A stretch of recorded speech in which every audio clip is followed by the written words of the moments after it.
Sveiki atvykę į dar vieną Amber Crypto video. Šiandien toliau apžvelginėsime naujausią informaciją rinkoje, apžvelgsime, kadagi prasidės tas bullrunas, kokia yra naujausia informacija, tai yra kada ir kokių judėjimų galima tikėtis, kada galima tikėtis breakouto, apžvelgsime Bitcoiną, makroekonomiką, palūkanas ir visą aktualiausią informaciją, kuri jums nupieš labai gerą vaizdą, kur dabar yra rinka ir kur įeis. Ir taip pat turime labai svarbią informaciją jums, tai reiškia tiems, kas nori pakelti savo prekybą į sekantį lygį, tai reiškia išmokti techninės analizės, profesionalios techninės analizės, fundamentinės analizės, makroekonomikos, kaip analizuoti rinkas, apie dienos prekybą, kaip naudotis platformomis, brokeriais ir visa kita, išmokti visas aktualiausias strategijas. Dabar tą galite padaryti mūsų mokymus, kuriuos sukūrėme tiem žmonėm, kurie nori profesionaliai tą daryti, profesionaliai prekiauti, dirbti savo, nedirbti kažkam kitam, užsidirbti, atrasti tuos projektus, kurie padarys 10x kapitalo ar 20 ar net 30x kapitalo grąžą. Apie visą tai galite paskaityti linke apačioje. Bullrunas jau yra visai ne už kalnų, tuoj bus breakoutas ir jums reikia žinoti, kaip tiksliai prekiauti, kur tiksliai investuoti. Kaina yra padaryta, kad būtų šie mokymai visiems prieinami, nes žinau, kad daug žmonių yra, kurie nori išmokti, kaip analizuoti rinkas, išmokti, kaip teisingai prekiauti, kaip užsidirbti. Tai tiem žmonėm yra sukurti pažangiausi Lietuvoje mokymai, tai linkas apačioje. O jeigu esate naujokas ir tiesiog domitės, yra taip pat nemokama pamoka, kurią sukūrėme jums nemokamai. Tai yra pamoka skirta naujokams arba pradedantiesiems, kurie nori sužinoti, kas yra techninė analizė, kokios yra dažniausiai naujokų klaidos, kaip užsidirbti prekiaujant ir investuojant. Ir visa aktualiausia informacija ir taip pat dar mano dovana jums gale, tiem, kas perės nemokamą pamoką ir taip pat išmoksite per vieną pamoką, kaip naudotis TradingView platformą. Taigi irgi linkas apačioje. Gerai, tai kokia dabar yra situacija su Bitcoinu? Tai mes esame šiame kanale, jau pasižiūrim kiek laiko, jau esame kažkur 176 dienas. Tai yra labai ilgas laiko periodas būti kanale, bet tai reiškia, kad Bitcoinas po truputį kraunasi energiją ir tada šaus į viršų. Taigi šiandien ir pasižiūrėsime, kada gali būti tas šūvis į viršų, kada tas prasilaužimas, kada pralaušime šį viršaus resistance lygį. Kol kas nieko naujo nevyksta rinkoje, iš esmės mes judame pagal standartinę rinkos struktūrą. Padarėme impulsą ir dabar šiokia tokia atgaiva, šioks toks atsilošimas ir greičiausiai judėsime toliau. Tai dabar kas vyksta trumpuoju laiko periodu, tai matome, galime pasibraižyti šiek tiek trendlainus, matome, kad čia turime du prisilietimus, tai iš esmės matome, kad Bitcoinas dabar yra symmetrical triangle formate ir kas labiausiai tikėtina, kad jis jame ir liks, manau, nes ir čia turime resistance, ir čia turime supportą, mes greičiausiai dar tiesiog vaikščiosime čianais, galbūt pakilsime aukščiau, galbūt žemiau, galbūt pralaušime šitą liniją, galbūt vėl aukščiau ir tada bus toks kaip pirmasis prasilaužimas ir vėlgi aptarsime vėliau, kada tai vyks, kuriuo laiko periodu, bet manau, galbūt aš tikiuosi, kad per rugsėjį mums pavyks užsidaryti teigiamai viršuje, bet tikrai labai įmanoma, kad kitas variantas bus kažkas tokio, kad pajudėsime į viršų ir tada dėja rugsėjis bus labai neigiamas, kaip ir kiti rugsėjai buvo, nes rugsėjis dažniausiai yra neigiamas mėnesis Bitcoinui. Ir gali būti, kad vėl testuosime šį supporto lygį. Tai pasižiūrim naujienas ir pagal tai galėsim nuspręsti, kokia greičiausiai bus situacija. Bet kas yra visai įdomu, kad jeigu mes pasižiūrėtume į S&P 500, tai čia yra Amerikos akcijų indeksas ir dažniausiai, realiai beveik visada Bitcoinas seka S&P indeksą, nes čia irgi yra vadinasi Risk Assets grupė, kurioje yra Bitcoinas, yra akcijos ir visokių panašiai. Tai Bitcoinas dažnai seka S&P 500, reiškia daro tuos pačius judėjimus. Ir kas yra įdomu, kad S&P jau yra beveik prie all time highs. Matote, net nesiekia 1%. Už beveik 1% pasieks savo all time highs ir greičiausiai pralauš šį resistance lygį. Taip pat, jeigu pasižiūrėsime į auksą, tai yra auksą irgi labai seka Bitcoinas, tai reiškia, jeigu mes pajungtume du grafikus, pamatytume, kad jie tiesiog labai koreliuoja. nes irgi auksas irgi taip kaip lydina ir parodo irgi, kur bitkoinas galimai gali keliauti. Ir matome, kad auksas irgi jau padarė savo all time highs. Čia buvo prieš tai prie aukštumos, štai čia, ir tada tiesiog pralaužė šias aukštumas ir dabar irgi konsoliduojasi. O bitkoinas kitu atveju yra iš viso dar gal 20% nuo savo all time highs. Tai čia yra toks keistas dalykas, keista diversija, kad realiai bitkoinas kažkodėl yra likęs žemiau, o auksas ir S&P jau yra prie all time highs. Na, bet kad ir kaip ten bebūtų, kai S&P pralauž savo all time highs ir pradės judėti aukščiau, tai reiškia, kad jau neužilgo bus laikas ir bitkoinui, nes S&P irgi taip pat reaguoja į tuos pačius makroekonomikos stimulus ir taip toliau. Tai realiai, kai pralauž dar aukščiau, tada jau tikimės pamatyti ir bitkoiną. Visgi, kad pavyzdžiui auksas jau padarė savo naujas aukštumas, kad S&P tuoj padarys irgi naujas aukštumas, yra mums geros naujienos, nes kaip ir minėjau, bitkoinas visada seka šiuos dalykus ir gali būti, kad jis šiek tiek vėluos, bet jeigu S&P padarys kažkokį stiprų manevrą viršų, tikrai bitkoinas irgi jį seks. Pavyzdžiui, čia irgi. Dabar parodysiu irgi, užmačiau tokią visai gerą analizę, kad šis analitikas pamatė, kad kas vyko praeitais metais irgi iš rugpjūčio į šitą rugsėjo mėnesį. Kas vyko praeitais metais, 2023 metais, matome, kad buvo beveik ta pati situacija kaip ir dabar. Buvo kažkoks krentantis trendlinas į apačią ir indikatorius, čia turbūt RSI indikatorius irgi parodė divergence, čia eina į apačią, indikatorius eina į viršų ir matome, kas buvo toliau. Irgi ant rugsėjo mėnesio, ant spalio mėnesio padarėme didžiulius judėjimus ir tada spalio pabaigoje jau šovėme į viršų. Ir gali būti, kad istorija pasikartos ir vienas iš potencialių judėjimų būtų kažkas tokio, nes pasižiūrėkit į panašumą. Prieš tai irgi buvo kažkokia konsolidacija vasara buvo nuobodi ir tada dar nukritimas prieš rugsėjo mėnesį, kaip ir čia nukritimas ir lygiai ta pati situacija. Ir laiko periodas kaip ir atitinka, nes rugsėjas, neaišku koks bus rugsėjas.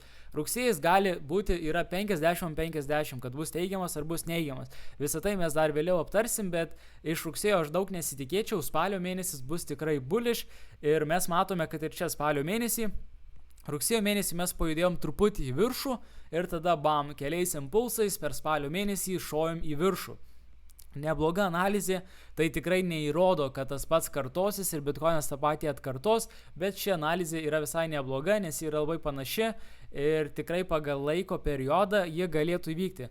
Nes dabar kas gali pajudinti rinką rugsėjo mėnesį? Tai pavyzdžiui, rugsėjo mėnesį išeis infliacijos rodmenys CPI, tai yra rugsėjo 11. Tai dabar ką mes matėme, kad iš esmės infliacija jau stovi tik ties 3% ir kas įvyks, nepakeis palūkanų krypties, nes palūkanos bus tikrai mažinamos, bet tarkime mes gautume dar žemesnę infliaciją, kas dar daugiau suteiktų pasitikėjimo investuotojam ir tada jau mes žinome, kad mes rugsėjo 18 gausime palūkanų mažinimą. Šiuos du dalykus sujungus, jeigu išeitų labai teigiami rodmenys, infliacijų ir tada mes gautume tas ilgai lauktas palūkanas, gali būti, kad tai pajudins rinką link rugsėjo galo šiek tiek aukščiau. Tai nėra jokių, kaip sakant, garantijų, nes ne visada po pirmo rate cuto, po pirmo palūkanų mažinimo bitkoinas ir visa kriptovaliuta šauna į viršų. Tikrai nieko panašaus, šauna į viršų po mėnesio, 2 ar net 3 mėnesių. Tai, bet vėlgi, jeigu išeis infliacija, galbūt atsiras pozityvesnis sentimentas, galbūt tada vėlgi mažinsim palūkanas ir galbūt rugsėjo mėnesį užsidarės teigiamai, o galbūt net ir testuosime viršutinį kanalą. Aš abejoju, ar tai bus, bet mes nežinom, ko tikėtis, nežinom, ko laukti rugsėjo mėnesį. Rugsėjo mėnesį, kaip tuoj pamatysi, dažniausiai nėra labai bullish teigiamas mėnesis bitkoinui, bet pasižiūrėsim, kokia bus situacija, bet jau gausime savo pirmą palūkanų mažinimą, tada antrą, tada trečią, ketvirtą ir taip toliau, ir tiesiog palūkanos bus mažinamos šiuo artėjančiu laiko periodu. Vėlgi, kas vyksta su rinkimais, Trumpas prieš Kamalą Harris, tai jau žinote, kad jei sekate šį kanalą, kad Trumpas yra pro kripto arba bent jau nori save tai parodyti. Mes nežinom iš tikrųjų, kaip bus, ar jis įvykdys tą, ką jis sako, bet jis žada daug gerų dalykų ir mes tikimės, kad jei nors kažką įvykdys, tai jau bus labai gerai kriptovaliutom. O Kamala Harris tęs Bideno politiką, kuri yra tiesiog kraugeriška Amerikos rinkai. Tai čia trumpam, kas apie tai daug nesidomėjot ar nenusimanot, tai iš esmės Trumpo pergalė yra labai bullish kriptovaliutom, jeigu šnekant tik apie kriptovaliutas, ir nes jis iš karto pakeistų žmonės, kurie reguliuoja kriptovaliutų rinką Amerikoje ir taip toliau. Tai kol kas Trumpas panašu, kad laimi, jis tikrai laimės, bent jau aš taip įsivaizduoju, nes aš matau visur labai daug palaikymo Trumpui ir jis labai daug kur būna viski balsavimai laimi ir dar jei bus kažkokie debatai, Trumpas greičiausiai tikrai laimės ir tai paskatins dar daugiau bullruną. Kol kas jo šansai atrodo neblogai. Dabar apie ką aš šnekėjau. Čia yra grafikas, apie kurį mes jau kažkada šnekėjome, aš rodžiau per kažkurį video. Mes šnekėjome apie, čia parodo labai gerai, koks yra vidurkio grąža Bitcoino tam tikrą mėnesį. Tai matome, kad rugsėjas dažniausiai būna be veiksmo, kaip matome, čia minusai arba būna neigiamas. Bendras vidurkis visų rugsėjo Bitcoinų mėnesių buvo -4%. Tai nėra labai daug. Tai nereiškia, kad bus neigiamas mėnesis, bet tai daug ir nežada, kad bus labai teigiamas. Čia labai neaišku, galbūt dėl visų tų infliacijos rodmenų ir palūkanų mažinimų mes užsidarysime, tarkime, +2%. Taip gali būti, ar -2%, ar -3%. Aš iš rugsėjo daug nesitikiu dėl šio grafiko, nes rugsėjo mėnesis yra toks kaip įsibėgėjimas ir tada jau spalio mėnesį prasideda visi smagumai, pasižiūrėkit, +28%, +40%, +27%, +47%, įsivaizduokit, dabar Bitcoinas pakiltų apie 50% per spalio mėnesį, tai jau būtų realiai beveik ten 100 000, kažkur panašiai ten. Tai iš esmės spalio mėnesis būna labai bullish ir tada kaip sužinosite vėliau, lapkričio mėnesį irgi labai bullish. Tai rugsėjo dabar mėnesis, aš iš jo daug nesitikėčiau, dabar yra gera proga dar nusipirkti kriptovaliutų, o po to jau bus tie judėjimai. Judant toliau, kas domitės altcoinais, labai vyko įdomus dalykas su Cardano. Tai Cardano yra altcoinas, jis dabar yra gal 12 ar 11 pagal dydį kriptovaliutą ir įvyko labai įdomus upgrade'as, tai yra Chang Fork Successful Upgrade. Tai iš esmės reiškia, kad jie atliko naują upgrade'ą, kuris padarys Cardano labiau decentralizuotų, jis seka Bitcoino pavyzdžių.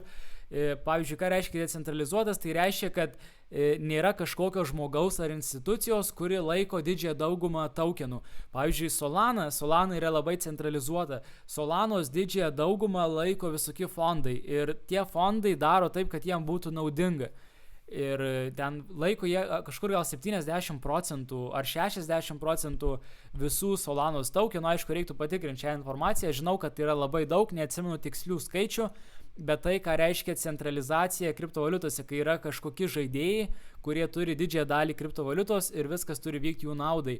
O Bitcoinas, kaip žinote, yra decentralizuotas ir taip pat ir Cardano dabar bus decentralizuotas, nes bus pašalinta Cardano tokenai iš didžiosios daugumos ir realiai viskas bus atiduota į tokį bendrą fondą, kurį kiekvienas žmogus, kuris laiko Cardano, aš tiksliai nesidomėjau, kiek tu turi turėti to Cardano, ar gali tiesiog visi tą daryti, jie kiekvienas galės pasisakyti, kaip bus valdoma grandinė, kokia bus kryptis ir panašiai. Aš daug nesidomėjau, kaip ten viskas tiksliai vyksta, bet iš esmės čia yra labai teigiamos naujienos Cardano valiutai, nes ji tikrai pritrauks ir susidomėjimo, jau dabar yra daug susidomėjimo ir iš top 20 valiutų tik tais Polkadot yra kita kriptovaliuta, kuri daro kažką panašaus, ten irgi kažkaip žmonės, kurie laiko jį gali balsuoti, tai dabar tą patį padaro ir Cardano, čia yra labai big deal ir tiesiog toks įdomus altcoinų update'as. Čia aišku galite pasiskaityti plačiau, bet iš esmės tiesiog, kad bus labiau decentralizuota ir žmonės, paprasti žmonės, kurie laiko